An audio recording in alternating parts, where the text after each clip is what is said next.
Hello అండి. నమస్తే. Welcome to my channel విరోహిమాస్ కిచెన్. ఈరోజు నేను మీతో షేర్ చేసుకుంటున్న రెసిపీ పూరి అలానే గుడ్డుక్కురు. మన ఆంధ్ర సైడ్ అయితే గుడ్డుక్కురు అంటారండి. ఇతర ప్రాంతాల్లో కొన్ని కొన్ని చోట్ల గుడ్డు పొరటు కానీ లేదంటే ఎగ్ బుర్జీ అని కానీ అంటూ ఉంటారు. ఇంకా మీ ప్రాంతాల్లో ఏమని పిలుస్తారో నాకు కామెంట్స్లో కామెంట్ చేయండి. ఎప్పుడు పూరిలో ఆలూ కర్రీ లేదా పూరి కర్రీయే కాకుండా ఇలా గుడ్డు కూరను ఒకసారి ట్రై చేయండి. ఎప్పుడు ట్రై చేయని వాళ్ళు చాలా టేస్టీగా ఉంటుంది. దానికోసం ముందుగా నేను ఒక కప్ గోధుమ పిండిని తీసుకొని అందులో 1 టేబుల్ స్పూన్ వరకు నెయ్యి అలానే సరిపడా సాల్ట్ యాడ్ చేసుకొని ముందు పిండిని బాగా కలుపుకోవాలి. ఇలా కలుపుకున్నాక మనకి పిండి అనేది ఒక ముద్దలా ఫామ్ అవుతుంది ఇలా. సో ఇలా మనకి పిండి ఇలా ఫామ్ అవుతే మనకి పూరి అనేది పొంగుతూ క్రిస్పీగా బాగా వస్తుంది. ఈ ప్రాసెస్ అనేది చేయడం వల్ల మనకి పూరి అనేది పర్ఫెక్ట్గా వస్తుందండి. అలానే ఒక టీ గ్లాస్ వరకు మిల్క్ని యాడ్ చేయండి. మిల్క్ని యాడ్ చేయడం వల్ల పూరి టెక్స్చర్ అలానే టేస్ట్ కూడా చాలా బాగుంటుంది. అలానే సరిపడా వాటర్ని యాడ్ చేసుకుంటూ పిండి ముద్ద అయ్యేంత వరకు బాగా మిక్స్ చేసుకొని కలుపుకోండి. మనం ఎంత బాగా పిండినైతే మనం బాగా మిక్స్ చేస్తామో అంత బాగా మనకి పూరీలు అనేవి టెక్స్చర్ కానీ పొంగుతూ రావటం కానీ బాగా వస్తాయన్నమాట. మనకి రౌండ్స్ కూడా బాగా వస్తుంది. పిండిని కలిపే విధంలో ఉంటుందండి. మనం ఎంత బాగా మధాయించి కలుపుతామో అంత బాగా పూరి అయినా సరే, చపాతీ అయినా సరే మనం కలిపే విధానాన్ని బట్టే వస్తుంది. మనం ఏవో మిక్స్ చేసేస్తే పూరీలు పొంగిపోతాయి, ఇలాగా చపాతీలు సాఫ్ట్‌గా వస్తాయి అనే దాన్ని పక్కన పెడితే, ముందు మనం బాగా పిండిని ఎంత మదాయించి మిక్స్ చేస్తే అంత బాగా వస్తుంది. ఇలా నేను పిండి ముద్దనంతా ఒక ముద్దలాగా మనకైతే ఫామ్ అయిపోయింది కదా! ఇప్పుడు నేను ఫైనల్‌గా కొంచెం 1 టేబుల్ స్పూన్ ఘీ యాడ్ చేసుకొని ఇంకా బాగా మిక్స్ చేసుకుంటాను. ఎప్పుడైనా సరే పూరికి పిండి అనేది ముద్ద అనేది చాలా పర్ఫెక్ట్‌గా ఉండాలన్నమాట. గట్టిగా ఉండాలి. అలా అని మనకి అది మరీ డ్రైగా ఉండకూడదు. ఇలా ఉండాలన్నమాట. అందుకే నేను 1 టేబుల్ స్పూన్ ఘీ యాడ్ చేసుకుంటాను. ఘీ బదులు మీరు ఆయిల్ యాడ్ చేసుకోవచ్చు. ఆయిల్ కూడా యాడ్ చేసుకొని ఇలా బాగా పిండిని బాగా మదాయించి ప్రెస్ చేస్తూ మిక్స్ చేసుకోవాలి. చూస్తున్నారు కదా! మనకి ఆ ముద్ద అనేది సాఫ్ట్‌గా అవుతుందనమాట. ఇప్పుడు మనం దీంట్లో నుంచి రౌండ్స్ తీసుకొని కాయిన్స్ షేప్‌లో చేసుకొని పక్కన పెట్టుకోవాలి. ఇలా మనం మిక్స్ చేయడం వల్ల ఎక్కడ క్రాక్స్ రాకుండా నీట్‌గా మనం పూరీని రౌండ్స్ చేసేటప్పుడు ఎక్కడ మనకి చివర్ల క్రాక్స్ అనేవి పడకుండా స్మూత్‌గా, నీట్‌గా టెక్స్చర్ అనేది బాగా వస్తుందండి. నేను తీసుకున్న పిండి అయితే ఆశీర్వాద్ మల్టీగ్రెయిన్ ఆటా అండి. మనం ఏ గోధుమ పిండితోనైనా ఇలానే మనం అన్ని సాల్ట్ కానివ్వండి, ఆయిల్ ఫస్ట్ పిండిలో యాడ్ చేసుకొని బాగా మిక్స్ చేసుకున్నాక కొంచెం మిల్క్ యాడ్ చేసుకొని, వాటర్ యాడ్ చేసుకొని అలా నేను చూపించినట్టే మీరు చేస్తే ఏ పిండితోనైనా చాలా బాగా పొంగుతూ పూరీలు అనేవి వస్తాయి. చూసారు కదండీ! ఇలా రౌండ్స్ చేసేసుకొని ఇలా కాయిన్స్ షేప్‌లో ఒత్తుకోండి. ఇలా మనం పర్ఫెక్ట్‌గా ఆ చుట్టూ ఏమీ క్రాక్స్ లేకుండా స్మూత్ టెక్స్చర్ ఉండేటట్టు ఫార్మ్ చేసుకోండి. ఇప్పుడు అన్నిటినీ కూడా పూరీ షేప్స్‌లో ఒత్తేసుకుందామండి. కొంచెం మనం పొడి పిండిని జల్లుకుంటూ ఇలా పూరీలాగా మనకి ఎంత షేప్ అంటే చిన్న చిన్న రౌండ్స్ చేసుకొని చిన్న చిన్న చిట్టి పూరీలు చేసుకున్నా కూడా మన ఇష్టం సైజ్ అనేది. సో పూరీలుగా ఒత్తేసుకోండి. అన్నీ కూడా పూరీలుగా ఒత్తేసుకోండి ఇలాగా. నేను జస్ట్ మీకు చూపించడానికి ఒక 2 పూరీలు మాత్రమే ఒత్తి చూపిస్తున్నాను. మిగిలినవన్నీ కూడా ఇలానే ఒత్తేసి ఒక ప్లేట్‌లో అరేంజ్ చేసేసుకోండి. పూరీలు అనేవి చక్కగా పొంగాలి అంటే ఇలా పర్ఫెక్ట్‌గా కొంచెం మనం మందం ఉండాలన్నమాట. మరీ పల్చగా పేపర్‌లాగా ఒత్తేయకూడదు. కొంచెం మనకి ఆ తిన్న టెక్స్చర్ అనేది మనకి కొంచెం తెలియాలండి. మరీ వాటికి హోల్ పడిపోయేంతగా ఒత్తేయొద్దు. నేను బిగినర్స్ కోసం మరీ ఎక్కువగా ఎక్స్‌ప్లెయిన్ చేసి చెప్తున్నానండి. ఆల్రెడీ చాలామందికి తెలిసే ఉండొచ్చు. కానీ తెలియని వాళ్ళు చూస్తున్నప్పుడు వాళ్ళు డీప్ ఎక్స్‌ప్లనేషన్ కోరుకుంటారు కాబట్టి నేను కొంచెం విడమర్చి చెప్తున్నాను. ఇలా మనం పూరి అనేది చక్కగా కొంచెం పొడి పిండి జల్లుకుంటూ ఇలా ఒత్తేసుకోండి. కొంచెం మందం ఉండాలండి పూరి ఒత్తినప్పుడు, అది గమనించండి. ఇలా ఉండాలన్నమాట. ఇలానే అన్ని పూరీలు ఒత్తేసుకొని ఒక ప్లేట్లోకి ఇలా పెట్టేసుకున్నానండి. ఇప్పుడు నేను డీప్ ఫ్రైకి సరిపడా ఆయిల్ని ప్యాన్లో యాడ్ చేస్తున్నాను. డీప్ ఫ్రై ఆయిల్ పెట్టినప్పుడు మనకి ఆయిల్ అనేది చాలా హీట్ అవ్వాలండి. అలాంటప్పుడు మనం ఎలా తెలుసుకోవాలంటే, కొంచెం పూరీలో చిన్న పీస్ని తుంచి ఇలా ఆయిల్లో యాడ్ చేయండి. ఇలా మనకి పైకి తేలింది అంటే ఇంకా మనకి ఆయిల్లో పూరీలు అనేవి ఒక్కొక్కటి తర్వాత ఒకటి ఫ్రై చేసేయచ్చు. చూడండి, ఇలా పూరి యాడ్ చేశాక ఆయిల్లో ఇలా గరిటెతో ఒత్తుకుంటూ ఫ్రై చేస్తే మనకి పూరి అనేది పైకి ఇలా పొంగుతుంది. మనం అలా వేసేసి వదిలేయకూడదు. గరిటెతో కొంచెం దాన్ని కిందకి కొంచెం స్మూత్గా ప్రెస్ చేయాలి. ఇలా రౌండ్గా తిప్పుకుంటే మనకి అన్ని వైపులా పూరి బాగా కాలుతుంది. చూసారు కదా, ఇలా పొంగుద్ది. నేను వేసే ప్రతి పూరి మీకు చూపిస్తున్నానండి. ఎందుకంటే అందరూ అనుకోవచ్చు ఒక పూరి పొంగింది, ఒక పూరి పొంగలేదు అని. సో అందుకే డీప్గా చూపిస్తున్నాను నేను. ప్రతి పూరి కూడా పొంగుతుందండి కంపల్సరీ.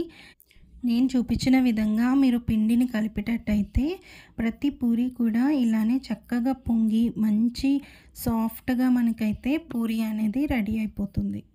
చూసారు కదా, అలానే అన్ని పూరీలు కూడా నేను మీకు ఒక్కొక్కటిగా చూపిస్తానండి. అన్ని పూరీలు చక్కగా పొంగుతాయి. ఏది అనేది మనం పూరి పొంగాలి అంటే ముందు మనకి ఆయిల్ అనేది మంచి హీట్గా ఉండాలన్నమాట. మంచి హాట్ ఉండాలి ఆయిల్ అనేది. అలా ఉంచి అప్పుడే పూరీలు అనేవి యాడ్ చేస్తూ ఇలా మనం గరిటెతో ప్రెస్ చేస్తూ ఉంటే చక్కగా పూరీలు అన్నీ పొంగి పర్ఫెక్ట్గా రెడీ అయిపోతాయి. ఇప్పుడు ఇవన్నీ పూరీలు పొంగుతున్నాయి కదా చక్కగా. పూరీలు అయిపోయాక మీకు గుడ్డు ఉక్కురు ప్రాసెస్ని చూపిస్తానన్నమాట. మీలో ఎంతమందికి ఈ పూరి విత్ గుడ్డుక్కురు కాంబినేషన్ అనేది నచ్చుతుందనేది నాకు కామెంట్స్లో షేర్ చేయండి. అలానే కొంచెం విరోహిమాస్ కిచెన్ ఛానల్ని సబ్స్క్రైబ్ చేసుకోండి. మీ సబ్స్క్రైబ్ చేసుకోవడం వల్ల నాకు అది కొంచెం ఎంకరేజ్మెంట్గా ఉంటుంది. ఇంకా నేను వీడియోస్ అనేవి పోస్ట్ చేయగలుగుతాను. మరిన్ని రెసిపీస్తో నేను మీ ముందుకి రాగలుగుతాను. అలానే మీకు ఈ వీడియో కనుక నచ్చినట్లయితే ఒక లైక్ చేయండి. పూరీలన్నీ కూడా ఇలా ఒకదాని తర్వాత ఒకటి ఫ్రై చేసుకుని ఒక బౌల్లోకి తీసేసుకోండి. చూసారు కదండి, అన్ని పూరీలు కూడా పొంగాయి.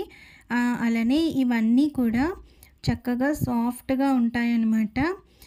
ఇప్పుడు నేను మీకు గుడ్డుక్కురు ప్రాసెస్ని చూపిస్తాను. నేను ఎలా చేస్తానో నేను మీతో షేర్ చేసుకుంటున్నాను. ముందుగా ప్యాన్లో ఆయిల్ యాడ్ చేసుకొని హీట్ అయ్యాక ఒక 4 లేక 5 ఉల్లిపాయల్ని చిన్న చిన్నగా కట్ చేసుకొని వేసుకోండి. అలానే మీ కారానికి తగినట్టుగా పచ్చిమిరపకాయలని కూడా ఇలా చీలికలుగా కట్ చేసుకొని వేసుకోండి. ఎలాగైనా కట్ చేసుకోవచ్చు. అలానే ఈ ఉల్లిపాయలు అనేవి మగ్గడానికి సరిపడా సాల్ట్, కొంచెం 1/2 టీ స్పూన్ పసుపు యాడ్ చేసుకొని బాగా కలుపుకోండి. నేను ఈ గుడ్డుకూర అనేది ఒక 5 మెంబర్స్కి చేస్తున్నాను. దాని ప్రకారం చెప్తున్నానండి. ఇప్పుడు ఒక రెమ్మ కరివేపాకుని ఇలా యాడ్ చేసుకోండి. యాడ్ చేసుకొని బాగా మిక్స్ చేయండి. మనకి ఆనియన్స్ అనేవి బాగా మగ్గాలి. ఆనియన్స్ బాగా మగ్గేంత వరకు బాగా ఫ్రై చేసుకోండి. ఇలా ఆనియన్స్ అనేవి బాగా ఫ్రై అయ్యాక మీ కారానికి తగినట్టు కారాన్ని యాడ్ చేయండి. నేను ఇక్కడ 2 టేబుల్ స్పూన్స్ వరకు కారాన్ని యాడ్ చేస్తున్నాను. ఇందులో మెయిన్గా పెప్పర్ యాడ్ చేయండి. ఒక 1/2 టేబుల్ స్పూన్ వరకు పెప్పర్ని యాడ్ చేయండి. మనకి ఎగ్ స్మెల్ రాకుండా ఉండాలి అంటే ఇందులో కంపల్సరీ ఒక 1/2 టేబుల్ స్పూన్ పెప్పర్ని అయితే యాడ్ చేస్తే ఎగ్ స్మెల్ అనేది రాకుండా ఉంటుందండి. ఇలా కారం యాడ్ చేశాక బాగా మిక్స్ చేసుకున్నాక మనకి ఇదంతా బాగా ఫ్రై అయిపోయింది అన్నప్పుడు ఒక టీ గ్లాస్ వరకు మిల్క్ని యాడ్ చేయండి. ఇందులో మిల్క్ని యాడ్ చేయడం వల్ల మంచి టేస్ట్ వస్తుంది. ఇది నా సీక్రెట్ ఇంగ్రీడియంట్ అనమాట. నేను గుడ్డుకూర అనేది ఇలా తయారు చేస్తాను. కొంతమంది వాటర్ యాడ్ చేసుకుంటారు. కొంతమంది డైరెక్ట్ ఆనియన్స్ ఫ్రై అయ్యాక ఎగ్స్ అనేవి కొట్టేసి వేసేస్తూ ఉంటారు. నేను ఇందులో ఒక టీ గ్లాస్ వరకు మిల్క్ని యాడ్ చేస్తాను. ఒక చిన్న కప్ మిల్క్ అనమాట. మిల్క్ యాడ్ చేశాక ఇందులో సాల్ట్ అనేది యాడ్ చేయండి. సరిపడా గుడ్డుకూరకి సరిపడా సాల్ట్ని యాడ్ చేయండి. ఇందులో ఇలా ఆయిల్ అనేది పైకి తేలినప్పుడు మనం ఎగ్స్ని బ్రేక్ చేసేసుకొని యాడ్ చేసుకోవాలి. నేనైతే ఇందులో టోటల్గా 6 ఎగ్స్ని అయితే యాడ్ చేస్తున్నానండి. మీరు తినేదాన్ని బట్టి యాడ్ చేసుకోవచ్చు. నేను 4, 5 ఆనియన్స్ తీసుకున్నాను. దాన్ని బట్టి 6 ఎగ్స్ని బ్రేక్ చేసి యాడ్ చేస్తున్నాను. దీని ప్రకారం మీరు ఎంతవరకు క్వాంటిటీ చేసుకుంటారో దాని ప్రకారంగా మీరు ఆనియన్స్ని అలానే ఎగ్స్ని తీసుకోండి. ఇలా ఎగ్స్ బ్రేక్ చేశాక బాగా హైలో పెట్టే మిక్స్ చేయండి. హైలో పెట్టి మిక్స్ చేస్తే మనకి కొంచెం ప్యాన్ అనేది ఎగ్ని లూజ్ చేస్తుందన్నమాట. ఫ్రై అయ్యాక మనకి ఫ్రై అయితే అదే వచ్చేస్తుందండి. బిగినర్స్ కొంచెం ఇది డౌట్ పడక్కర్లేదు, అంటుకుపోతుందని భయం అక్కర్లేదు ప్యాన్కి. మనకి అది ఫ్రై అయ్యే కొద్దీ మొత్తం మనం గరిటెతో ఇలా మిక్స్ చేస్తూ ఉంటే అదే మొత్తం ప్యాన్ నుంచి వచ్చేస్తుంది. ఇది నాన్ స్టిక్ కూడా కాదు, మనం ఏ ప్యాన్లో అయినా చేసుకోవచ్చు. గుడ్డు కూర అనేది ఈజీగానే వచ్చేస్తుంది. స్టార్టింగ్లో మనకి అతుక్కున్నట్టున్న మనకు అది ఫ్రై అయ్యే కొద్దీ లూజ్ అయిపోయి పొడి పొడిలాడుతూ వస్తుంది.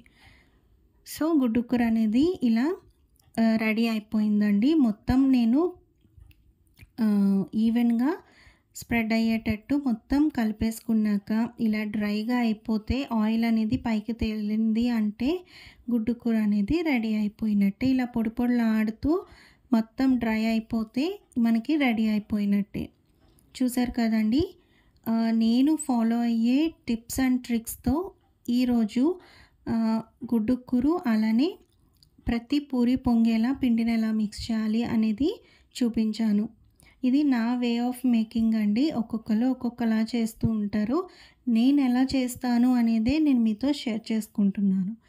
సో ఎంతో టేస్టీగా ఉండే గుడ్డు కూరతో పూరి కాంబినేషన్ని మీరు కూడా తప్పకుండా ట్రై చేయండి. చిన్నపిల్లలు ఇంకా ఇష్టంగా తింటూ ఉంటారు. సో ఇలా గుడ్డు కూర అయితే రెడీ అయిపోయింది. నేను ఫైనల్గా కొత్తిమీరని కూడా జల్లేసుకొని ఒకసారి బాగా మిక్స్ చేసేసుకొని దించేసుకుంటానండి. చూసారు కదండి, ఎంతో టెంప్టింగ్గా ఉంది కదా. మీరు కూడా ట్రై చేయండి. పూరి కూడా చూసారు కదా ఎంతో సాఫ్ట్గా ఉంటుంది. మీకు నేను తుంచి కూడా చూపిస్తాను. చాలా స్మూత్గా వస్తుందన్నమాట. మనం పిండి కలుపుకునే విధానంలో ఉంటుందండి. సో ఇలా పూరి విత్ గుడ్డు కూర కాంబినేషన్ మీరు కూడా ట్రై చేయండి. తప్పకుండా సబ్స్క్రైబ్ చేసుకోండి విరోహిమాస్ కిచెన్ ఛానల్ని మర్చిపోకుండా. Bye bye, take care.